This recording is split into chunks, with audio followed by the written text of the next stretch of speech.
para o reino do céu. E lá nós temos um curso básico, é básico mesmo, é só para a gente aprender um pouco, para ninguém enganar a gente naquilo que a gente crê. Pois ali a primeira pergunta que eu faço aos alunos que vão para o curso, a pergunta que eu faço é: qual é o seu propósito em fazer um curso de teologia? Dependendo da resposta dele, eu digo para ele: não precisa vir não, continua frequentando a escola dominical, que é melhor. Porque quando a gente pergunta qual é o propósito, a primeira pergunta que eles falam: não, é porque eu quero ter conhecimento para me pegar não sei quem, não sei quem lá. Não, primeira pergunta, a primeira resposta tem que ser dada é dizer assim: eu estou aqui porque eu tenho desejo de crescer na graça e no conhecimento para ganhar almas. Se essa não é a resposta, está errada. Não é o propósito da teologia, não é virar doutor em divindade, não. O propósito é ganhar almas para o reino do céu. E aí, meus irmãos, a Bíblia Sagrada nos revela que vamos voltar aos dias de quinta, sexta, sábado e domingo. Não vou pregar a mensagem lá, eu quero só apenas captar uma coisa. Digamos que nós estávamos vivendo no tempo de Jesus naqueles dias. Voltamos naqueles dias de quinta, sexta, sábado e domingo, como se fosse as últimas horas de Jesus na terra. Como Jesus estivesse dando as suas últimas instruções para os seus discípulos. E a Bíblia Sagrada nos revela que depois daquela mensagem de quinta-feira, a semana passada, Jesus morreu. Imagine nós voltando lá 2000 anos atrás, Jesus morrendo. Aí a palavra do Senhor vai nos revelar que após Jesus ter morrido, Ele ressuscitou. E aí no livro de Atos dos Apóstolos, capítulo 1, e nos seus versículos, quando Jesus vai dando as últimas instruções aos seus discípulos, dizendo: ficai porém em Jerusalém, até que do alto sejais revestidos de poder. E Ele diz: olha, há de vir sobre vós o poder do Espírito Santo, e ser-me-eis testemunha tanto em Jerusalém, Judeia, Samaria, com fim da terra. E aí a Bíblia nos revela que no espaço de 40 dias após ressuscitado, Jesus estava dando as suas últimas instruções aos seus discípulos. Porém, meus queridos, a palavra do Senhor nos revela que no capítulo 1 de Atos dos Apóstolos, versículo 10 e 11, Jesus dando as suas últimas instruções. Se nós voltarmos lá em 1 Coríntios capítulo 15, nós vamos ver quando está Paulo falando acerca da ressurreição do corpo. Nós vamos ver que cerca de 500 irmãos estavam no Monte das Oliveiras com o Senhor Jesus. Cerca de 500 irmãos presenciaram aos seus olhos nu Jesus voltando para o céu. Diz a palavra do Senhor que ali Jesus estava, e aqueles 500 irmãos ali estavam com ele, esperando e crendo na promessa que Jesus falou, que o que nos mantém de pé na nossa caminhada é a esperança. E eu tenho visto nesses últimos dias pregadores, mesmo no nosso meio, trazendo mensagem de desesperança. Eu tenho ouvido alguns dias atrás pregadores que são das nossas igrejas, que estão ouvindo estudos adventistas, estão querendo fazer com que nós cremos que a igreja do Senhor vai passar pela metade da tribulação. Outros estão dizendo que a igreja vai passar toda a tribulação, e quando tocar a 7ª trombeta do Apocalipse, é aí que a igreja vai ser arrebatada. Não, meus irmãos, a mensagem do Senhor para nós é de esperança. A mensagem do Senhor é que nós tiraremos da terra antes que a grande tribulação aconteça. Nós não fomos predestinados para a ira, disse Paulo aos Tessalonicenses, mas para a aquisição e salvação de nosso Senhor e Salvador Jesus Cristo. As mensagens que precisamos pregar nesses últimos dias é de esperança e não de desesperança, pois a palavra do Senhor nos revela que os irmãos estavam ali e Jesus foi tomado ao céu diante dos olhos dele. Imagine você, Jesus subindo na sua frente, na sua presença, o mestre amado partindo para o céu, onde ele está sentado à destra de Deus neste momento. Ele é o nosso sumo sacerdote eterno, aleluia, está sentado, aleluia, no alto e sublime trono, assim como o trono do nosso Deus, porque Ele é Deus, porque a palavra nos revela que Jesus é Deus. No princípio era o Verbo, e o Verbo estava com Deus, e o Verbo era Deus. Então nosso Senhor Jesus, Ele é Deus. E João diz que em qualquer espírito que não confessar que Jesus Cristo vem em carne, é o espírito do anticristo. Mas nós cremos que Jesus é Deus, e Ele está em nosso meio nesta noite. Mas a palavra do Senhor nos revela que ele foi tomado, e parece que eu estou vendo nesta noite, pelos olhos da fé, porque Jesus disse que bem-aventurado aqueles que não viram e creram. Eu não estava lá no Monte das Oliveiras, mas eu creio que Jesus subiu aos olhos dele. Imagine Jesus subindo, os discípulos assim, ó, olhando, preocupado a sua partida, mas não podemos esquecer, porque ele disse que ele ia, mas não deixaria os discípulos órfãos. Ele enviaria um Consolador, outro do mesmo tipo, que estaria com eles todos os dias até a consumação do século. Aleluia! Nos momentos de nossa desesperança, temos uma esperança. A presença do Espírito Santo é que não pode faltar em nosso coração. Eu não digo nem dentro de uma igreja, eu digo dentro de você, porque você é templo, tabernáculo de Deus. Porque se ainda que a igreja esteja fria, mas se você estiver quente, você estiver fervoroso dentro de você, o mundo pode estar desabando, mas a presença de Deus na sua vida é real, e nada pode tirar a sua esperança, irmão. Tem muita gente hoje, nossos dias, na igreja cabisbaixa, irmão. A luta está travada, não precisa nem ser profeta aqui, nem precisar de revelação, para dizer que você está na prova, que você está na luta. Nós não precisamos de profeta desse tipo, nós precisamos de tipo de profeta desse dia, que quando o homem chegar na igreja, você vê que está tudo torto, ele dizer, toma vergonha na cara e se conserta. Vai tomar jeito nessa sua vida. Profeta para pregar bênção tem um monte, meu irmão, mas eu não acredito nesses profetas só de bênção. Eu fico às vezes assustado, porque eu estou 22 anos na Assembleia de Deus, nasci na Igreja Batista, e até hoje eu nunca vi profeta nenhum, em campanha nenhuma, levantar e dizer, você aí, ó, que está fazendo feitiçaria, o casamento dos outros acabar e está aqui querendo bênção. Eu não vejo essas coisas, mas sabe o que é isso, irmão? É porque nós estamos vivendo a última hora da igreja na face da terra, mas a igreja que está esperando Jesus voltar, ela está velando, a sua alma está velando, aleluia, o seu coração está velando, e o seu coração está gemendo, dizendo, oh Jesus, vem Jesus, ora vem Senhor Jesus, vem Jesus. Parece que eu estou vendo, igreja, parece que eu estou vendo Jesus subindo, e aí os discípulos olhando para cima, diz a palavra no versículo 11, que se coloca do lado deles 2 varões de branco, e diz assim, varões galileus, porque estáis os vossos olhos fitos no céu, este mesmo Jesus que vocês estão vendo, está vendo ele há de voltar. Meus irmãos, o que está dando nó na cabeça dos crentes hoje, o que está dando nó na cabeça dos crentes hoje, é que o povo não sabe distinguir a segunda vinda de Jesus, porque diz que a segunda vinda de Jesus, estão dizendo que a igreja, a Assembleia de Deus, eu fico triste quando alguém fala assim, não é a Assembleia de Deus, não, meu irmão, não é a Assembleia não, é a Bíblia que ensina assim. Eu fico chateado, meu irmão, tudo que o povo vai falar é que é a Assembleia de Deus, é que não sei o que é a Assembleia de Deus. Meus irmãos, rótulo de igreja não ensina nada para ninguém não, irmão. O que ensina é o Espírito Santo através da palavra, e a palavra de Deus é clara.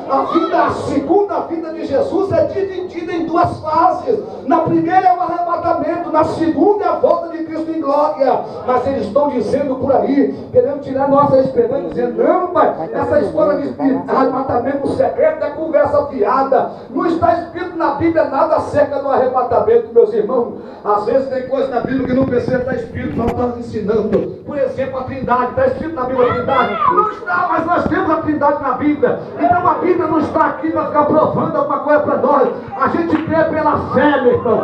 E eu tenho certeza que a igreja vai ser arrebatada para o céu a qualquer momento. Diz a Bíblia Sagrada, meus queridos, que Jesus falou aqui no capítulo 14, que o desejo dele é para onde ele estiver, estejais nós também. É desejo do Senhor que você esteja no céu com ele. E quando nós estivermos lá na glória, coisas tremendas vão estar acontecendo na terra. Mas eu quero trazer uma esperança para você. Ainda que aqueles digam assim, não, a história do arrebatamento é conversa fiada. Antes de voltar lá, eu quero explicar uma coisa para você. Diz a Bíblia Sagrada, eu provo para vocês que a igreja não passa na grande tribulação. E eu provo isso lá no Antigo Testamento também, que é onde muitos céticos da Bíblia nem sabem dessa passagem, ou esquece, ou prova que não leu. Por exemplo, antes de acontecer o dilúvio na terra, olha bem, antes de acontecer o dilúvio na terra, vocês não veem passagem nenhuma Deus falando com Enoque. Alguém já leu Deus falando com Enoque? Nunca leu. Mas aí prova que a igreja vai ser arrebatada, porque a igreja já tipificava, Enoque já tipificava a igreja. E a igreja é o antítipo de Enoque, porque tipo é uma coisa, tipo é o cumprimento. A Bíblia Sagrada diz que estava lá Enoque. Ninguém vê falar de Enoque. A gente só vê falar de Enoque em Hebreus 11, onde diz que pela fé Enoque foi transladado. Aleluia, pela fé, porque para ser arrebatado tem que ter fé. Se você não tiver fé, você vai cair, mas se você tiver fé, você vai ouvir o ressoar da trombeta, e a trombeta vai tocar, e quando a trombeta tocar, você não vai mais ficar aqui, você vai partir para a eternidade, porque é da vontade de Jesus que aonde Ele está, esteja você também. Aleluia. Diz a Bíblia Sagrada que Deus, no capítulo 6 de Gênesis, Ele anuncia o dilúvio para Noé. Noé estava numa terra onde a corrupção estava de forma geral. Mudou alguma coisa hoje? Não mudou. Mas a Bíblia diz que o cheiro do pecado já cheirava mal às narinas de Deus. Cheirava mal. E diz a palavra que Deus então fala com Noé. Falou com Noé. Eu não vejo Enoque. Diz a palavra que Deus falou com Noé que viria um dilúvio e que era para Noé construir uma arca. Noé construiu uma arca. E dentro da arca foi salvo apenas 8 pessoas, tipificando a grande tribulação. Porque se você estudar a Bíblia, você vai ver que os filhos de Noé, Cão, Sem, Jafé, a descendência de Judá, de Israel, nasceu de Sem, a descendência do gentil de Jafé, e os demais vieram de Cã. A Bíblia Sagrada vai nos mostrar que quando ele sai da arca, foi repovoada a terra entre esses homens. Se você ver a Bíblia Naô, você vai ver que era também da descendência de Sem. E a Bíblia Sagrada nos revela que Deus então tipificava ali a grande tribulação. E a família de Noé foi salva no dilúvio, apenas 8 pessoas. Mas a nossa Bíblia diz que no capítulo 5 de Gênesis, versículo de número 20, tinha um homem que andava com Deus. Um homem que andava com Deus. Sabe qual é a igreja que vai ser arrebatada? É a igreja que anda com Deus, é a igreja que caminha com Deus. Sabe qual é a igreja que vai ser arrebatada? É a igreja santificada, lavada pelo poder do sangue. A Bíblia Sagrada nos revela que Enoque andava com Deus. Olha, o dilúvio vem depois, mas antes do dilúvio vir, Enoque foi transladado para o céu. Aleluia. Sem provar morte. O que é isso? A Bíblia está nos revelando que nós aqui estamos, a igreja do Senhor, aleluia, não passará pela grande tribulação, porque quando a grande tribulação vier, esta igreja já foi arrebatada para o céu há muito tempo. Quantos creem que pode ser arrebatada ainda nesta noite? Quanta pessoa pode dar glória neste Diz a Bíblia Sagrada, vou dar outro exemplo. Diz a Bíblia Sagrada que o reino de Israel estava unido. O reino de Israel estava unido lá em 1 Reis, 2 Reis, Crônicas, 2 Crônicas. Vocês vão ver que o reino de Israel estava unido. O reino de Israel esteve unido no governo de Saul. O reino de Israel esteve unido no reino de Davi. O reino de Israel esteve unido no reino de Salomão. E agora vai haver uma divisão do reino. O reino vai ser rachado no meio. Porque todo reino que não está unido, ele fica dividido. E reino dividido ele não subsiste. É por isso que a igreja tem que estar unida. A igreja tem que estar gravada no Salmo de número 133. Que diz: ó quão bom e quão suave é que os irmãos vivam. É união, é como óleo precioso que desce sobre a cabeça, sobre a barba e desce pelas vestes da orla de Arão. É o óleo que era derramado sobre o sumo sacerdote, caía na cabeça e tinha que pegar até o pé. Aleluia, sabe o que é isso? Está dizendo que o crente não pode ser apenas ser canela de fogo. Eu fico preocupado com esse negócio de crente só canela de fogo, irmão. Sabe por quê? Porque eu vejo uma alusão, uma simbologia. Embora a palavra não era esse texto, porque o texto de Ezequiel está falando da torrente de águas corrente, que fala lá do tempo futuro, né? Porém pode ser aplicado em nosso dia. O grande erro nosso é que quando nós vamos ler a Bíblia, nós queremos aplicar primeiro. Não, primeiro se interpreta, depois se aplica. Porque tem passagem bíblica que não é para nós. Então não adianta pegar uma passagem que era para Israel, querer aplicar na igreja, que não vai dar certo. Mas se nós aplicarmos da forma correta, da maneira correta, podemos fazer uma comparação. Então eu fico preocupado Esse negócio de crente, canela só de fogo. Se o óleo tinha que descer da cabeça de Arão até a barba, ali embaixo, é porque tinha que estar cheio do óleo da cabeça ao pé. Aí, eu fico preocupado, sabe por quê? Porque Ezequiel entrou no rio. E quando ele entrou no rio, a água só deu na canela. Aí o Senhor perguntou: tá bom, Ezequiel? Ezequiel podia dizer: Senhor, tá bom. Aí Deus: tá não, rapaz, entra mais um pouco. Aí a água deu até no joelho. Aí ele disse assim: Senhor, tá bom? O Senhor podia falar: ele, não, tá bom, não, tá bom, não, entra mais um pouco. A água deu no lombo. Aí ele disse assim: tá bom? O Senhor falou assim: não, rapaz, entra mais um pouco. Chegou até o ponto de ter que nadar no rio. Sabe o que é isso? O Espírito Santo não pode ser só canela, tem que mergulhar de cabeça. A igreja que mergulha no poder de Deus é uma igreja poderosa, é uma igreja cheia da graça, da unção. Aleluia, porque tem que estar da cabeça aos pés. Mas a Bíblia nos revela que o reino estava dividido então agora. Aí então agora Deus vai pegar 10 tribos, chamada tribo do norte. Não é isso que eu quero falar, não, eu quero só você entender o que é que a igreja vai ser tirada antes da minha tribulação.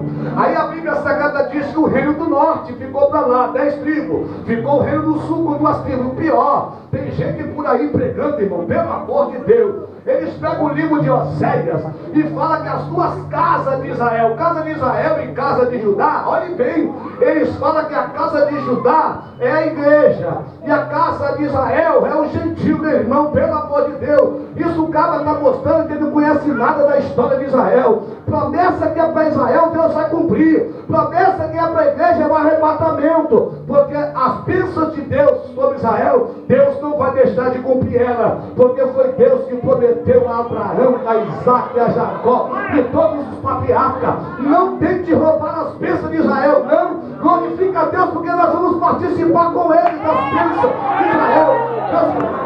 Sabe por que a igreja às vezes pede muita bênção? Se nós olhássemos para o Salmo, Davi diz assim: orai pela paz de Jerusalém. Olhe bem, orai pela paz de Jerusalém, prosperarão os que te amam, meu irmão. Quando você ora por Israel, gente, você não sabe quantas bênçãos você está perdendo. Quanto mais você orar por Israel, é bênção que vem sobre a sua vida. Não só por Israel, mas por todo mundo para ser salvo. Mas quando você lembra do Salmo de Davi, vocês acham que o povo dos judeus estão lá no muro da lamentação e batendo a cabeça? Por quê, meus irmãos? Porque estão esperando a promessa do Messias. Já voltou milhares de judeus para a sua terra. Talvez você nunca prestou atenção na oração do Pai Nosso. Diz assim: ó Pai Nosso que estás no céu, santificado seja o teu nome, venha a nós o teu reino. Sabe o que é isso? Os discípulos perguntaram: Senhor, ensina-nos a orar. Aí Jesus diz: quando vocês orar, olha assim: Pai Nosso que estás no céu, santificado seja o teu nome, venha a nós o teu reino. Sabe o que é isso? Jesus está dizendo assim: vocês têm que aprender a orar e dizer assim: vem logo o reino, vem logo o reino,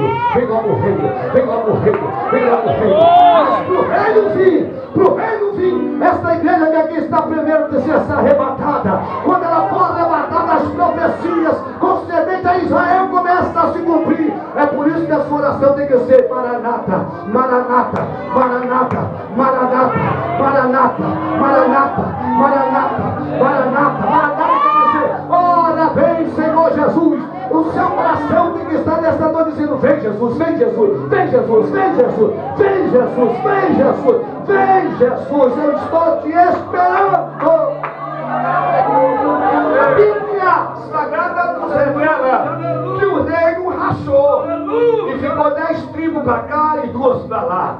Aí em cada tribo dessa Deus levantou profetas que profetizaram antes do cativeiro, porque Deus é bom. Deus não faz nada sem antes revelar para você. Você não tem desculpa nesta noite dizer que você está passando no vento e Deus não te avisou. Para com essa história, porque Deus já tinha te falado há muito tempo: vigia, meu irmão, vigia, minha irmã, o vento vai soprar e você ficou dormindo. Então não adianta arrumar desculpa depois dizer que não sabia por que estava no vento, não, que você sabia, porque Deus disse para nós que Ele não faz nada sem antes revelar o seu segredo, o seu servo profeta. Se você voltar na vida de Abraão, você vai ver que Deus falou assim: eu não posso ocultar nada, meu amigo Abraão. Abraão era amigo de Deus. Quem é amigo de Deus, irmão, não tem nada oculto, não. Quem é amigo de Deus, Deus revela. Quem é amigo de Deus, Deus compartilha. Quem é amigo de Deus, Deus descortina. Quem é amigo de Deus, Deus não deixa passar nesse vento. Pode até passar, mas Deus passa com ele, dizendo: a vitória é sua, a garantia é sua, a bênção é sua. Aí a Bíblia Sagrada nos revela que estavam lá os profetas antes do cativeiro, profetas que profetizaram no meio do cativeiro e profetas que profetizaram depois do cativeiro. Mas o que me chama a atenção é que antes que Senaqueribe tomasse a tribo do norte, olha, um tipo da grande tribulação, que o negócio foi feio.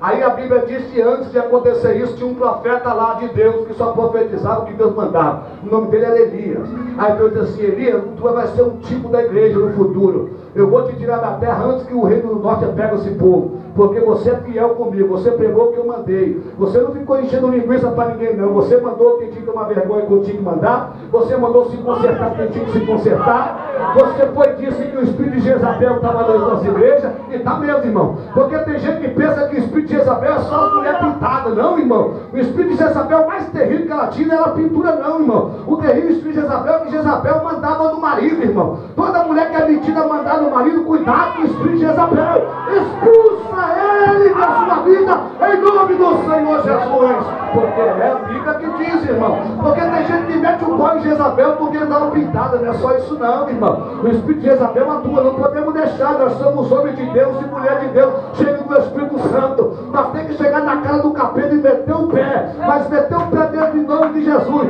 Não é fazer como os pregadores que aí pisa em cima, não, irmão, porque todo ataque tem contra-ataque. Mas se nós estivermos debaixo do sangue de Jesus, estivermos debaixo do sangue de Jesus, a nossa vitória é certa, a sua vitória é certa, a vitória do Senhor é certa, e um capeta que vai cair por terra.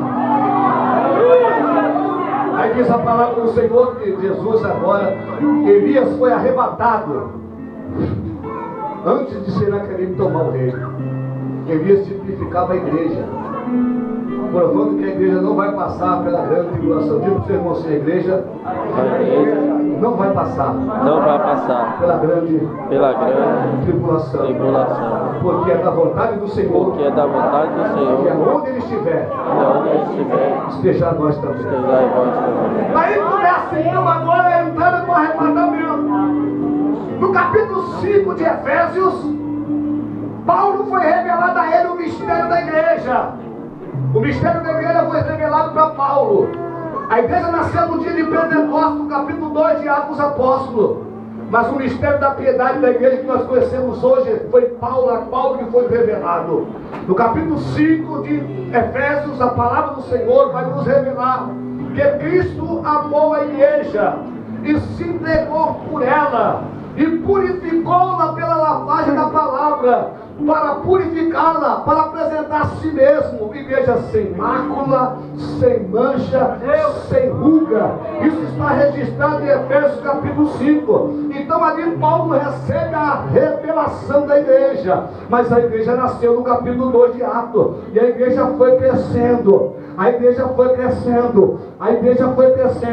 e 2000 anos se passaram, e esta igreja continua na terra ainda. Mas a minha Bíblia nos revela, meus irmãos, que o apóstolo Paulo, nos seus dias, ele já vivia como se a igreja fosse arrebatada nos dias dele. Olhe bem, o apóstolo Paulo vivia nos seus dias como se a igreja fosse arrebatada nos dias dele, e as lutas estavam aumentando, as pelejas estavam aumentando, porque a carta de Paulo a Tito, ele diz que todo crente que quer servir a Cristo piamente padecerão que perseguições. Jesus disse: no mundo tereis, mas tende, olha, eu venci, crede nele. Então a palavra do Senhor nos revela que não existe igreja que não tem dificuldade, mas a igreja não pode perder a esperança do arrebatamento. Parece que eu estou vendo agora, vamos escorrer agora acerca do arrebatamento. Parece que eu estou vendo o apóstolo Paulo. Irmão, presta atenção aqui em mim.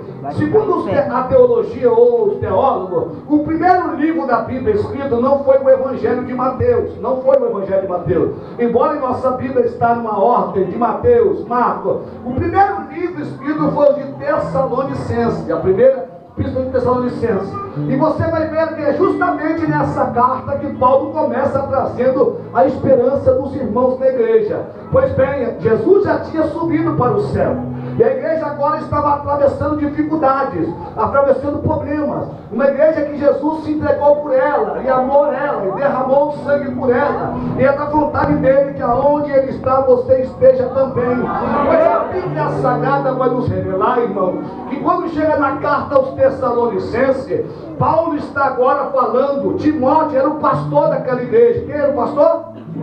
Timóteo estava pastoreando a igreja de Tessalônica. E aí Timóteo manda uma cartinha para o pastor Paulo, que era um homem de encorajador. Paulo não era esse tipo de pastor que só sabia dar cacetada, não, porque todo pastor tem que saber usar na hora certa, mas também ele sabe trazer palavra de consolo, palavra de alegria, palavra que consola, porque às vezes tem certos irmãos que não aguentam tomar certa pancada, que é fraco ainda na fé. E o apóstolo Paulo manda a gente ser tolerante com os fracos na fé, porque são vasos mais fracos, porque pode estar ferido com qualquer palavra. E o que mais nós temos visto hoje é que qualquer coisinha fere com palavra, meu irmão. Tu és um homem de Deus, meu chapa. Tu és uma mulher de Deus cheia do Espírito. Não deixe as dificuldades abater a sua alma. Não deixe as lutas abater a sua alma. Creia em Deus. Creia também em Cristo. Porque na casa do Pai dele tem muita morada. E se não fosse assim, ele nos teria dito: parece que eu estou vendo igreja. Parece que eu estou vendo. Imagine vocês agora, crentes da igreja de Tessalônica. Os crentes da igreja de Tessalônica, tudo preocupado. O que me chama a atenção, sabe o que é, pastor Gisele? Que a Bíblia diz que os crentes de Bereia eram mais prudentes do que os Tessalônicos. O que eu disse? E por que eles eram mais prudentes? Porque tudo que Paulo falava, ó, está escrito. Quando o vento soprou, eles estavam preparados. Os de Tessalônica perderam a esperança. Os irmãos da igreja estavam morrendo. Como era difícil ser crente naquela época. Nós teríamos vergonha do tipo de crente que nós somos hoje. Porque qualquer lutinha que a gente passa, o irmão fala mal de mim, eu vou embora da igreja. A irmã fez fofoca de mim, eu não quero ser mais crente. O pastor usou o púlpito e desabafou esse mim. Não, era a palavra de Deus, você que não estava preparado. Porque a Bíblia diz que quem é de Deus ouve a palavra de Deus. Se nós não escutarmos, é porque vós não sois de Deus. Então quem não gosta da palavra não é de Deus. Então a igreja de Tessalônica é só você lembrar de uma coisa. Lembra de Marta e Maria? Você lembra, né? Uma estava nos pés do Senhor e a outra fadigada. Eu quero trabalhar. Quando Lázaro morreu, quem foi que ficou preocupado? Aqui estava lá a fazer, desesperada. Maria, que estava no pé do Senhor, estava mais tranquila. Apesar de ter morrido o irmão, mas estava mais tranquilo, porque não se desesperou, porque ela creu que Jesus disse que ainda que esteja morto, quem quer em mim, ainda que esteja morto. Então quem quer no Senhor não tem preocupação com quem morreu, ele só dá glória a Deus, aleluia, porque a promessa vai suar, ainda não suou. Aí a palavra do Senhor diz que o povo de Tessalônica ficou preocupado. E aí Paulo escreve uma carta a Timóteo dizendo: Timóteo, manda uma cartinha para eles. Eles estão preocupados que aquele irmão que morreu em Cristo, e ele acha que não vai ressuscitar. Porque na igreja, irmão, tinha uns três problemáticos. Tinha um tal de Janes e Jambre lá, tinha um tal de Emineu e Alexandre. Irmão, pensa naqueles irmãos tribulados, que quer distorcer as escrituras. Ele acha que sabe tudo, ele é o doutor da Bíblia, ele é o doutor em divindade, porque ele fez um anel e teólogo e aquela coisa toda, e ele acha que é um bambambam da igreja, e todo mundo para ele é ignorante, porque ele formou na academia catedrática de teologia, e nós formamos lá na escola dominical, 20 anos frequentando a escola dominical. Aí eles falam que nós não estamos com nada, mas nós estamos com tudo, irmão, porque quem nos ensina não é só pelos teólogos, é o próprio Deus no céu e na terra. E nós temos o Espírito da verdade que nos ensina todas as coisas. Quando tem o Espírito Santo aqui nesta noite, na glória a Deus. Porque a Bíblia diz que João falou assim: não é necessário que ninguém vos ensine nada, porque vós tens a unção do Espírito sobre a tua vida. Você tem a unção do Espírito sobre a tua vida. Você não está entendendo, não? Você tem a unção do Espírito na sua vida. Você tem a unção do Espírito na sua vida. Aí a palavra do Senhor, irmão. Oh, meu Deus do céu. Aleluia. Diz a palavra do Senhor que Paulo escreve uma carta. Timóteo, escreve uma carta para eles. Vai, por favor, me ajuda. Aí Paulo escreve uma cartinha dizendo: não quero. Capítulo 4, 1 Tessalonicenses, versículo 13 em diante.